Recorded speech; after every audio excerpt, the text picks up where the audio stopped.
Qadrli tinglovchilar, kanalimizga xush kelibsiz. Yana sizlarga chiroyli rivoyatlar bilan xonadoningiz mehmoni bo'lib turibmiz. Keling, bugun erni er qiladigan ham xotin, qaro yer qiladigan ham xotin degan bir hikmatning, maqolning mohiyatini bir rivoyat misolida tushuntirib berishga harakat qilamiz. Burungi zamonda bir badavlat boy inson bo'lgan ekan. Boyning ikkita xotini bo'lgan ekan.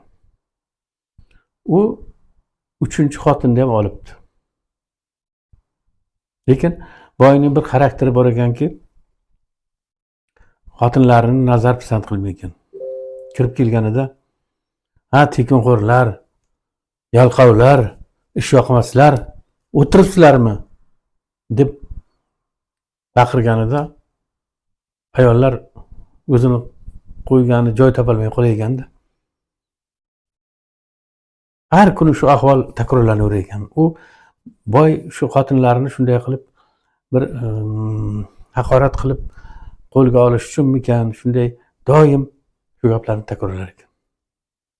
Yangi tushgan kelinchak, ya'ni uchinchi xotin bu gapni hazm qila olmabdi. Oxiri bir kuni boyga aytibdi. Boy ota, nega bizni haqorat qilasiz? Nega tekinxo'r deysiz? Ishyoqmas deysiz? Dankasa deysiz? Axir masalan men debdi-da u.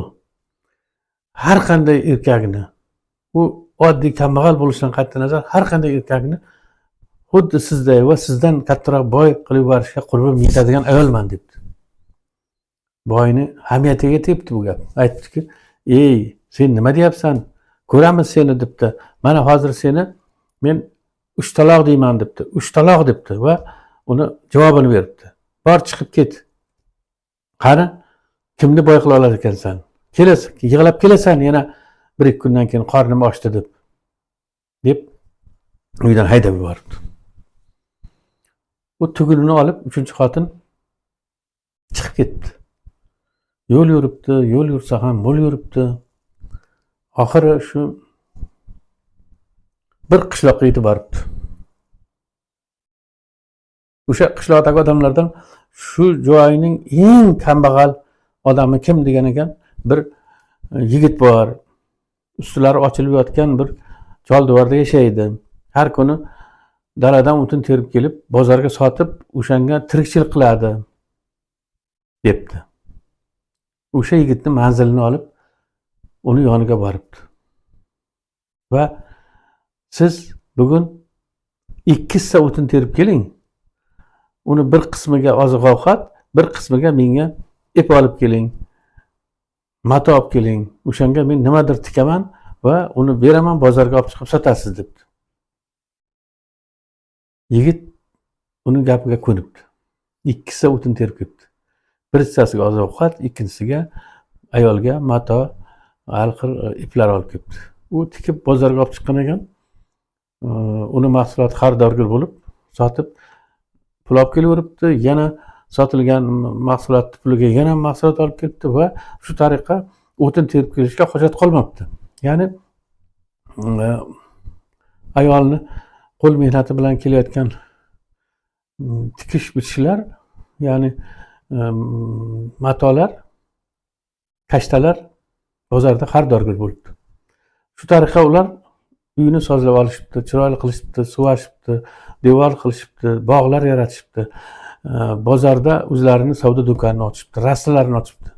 Ayol kasanachilik qilib, matolarini qishloqdagi ayollarga berib, ulardan sotib olib, bozorga o'zini savdo do'koniga chiqara boshlabdi. Shu tariqa bir juda katta, yaxshi boy xonadonga aylanibdi. Yigit ham boylar safiga qo'shilibdi. Shu tariqa bir kuni u xo'jayiniga aytdiki, bir shuncha badavlat bo'ldik, mol dunyoli bo'ldik. keling bir şu boy odamlarga bir ziyofat beraylik debdi. Shunda mayli debdi eri. Ular hamma shu atrofdagi badavlat odamlarni ziyofatga chaqiribdi. Haynohay u ayol falon qishloqda bir faloncha boy bor deb o'zini sobiq yerini aytdi. Shuni ham albatta ayting kelsin debdi. Keyin hamma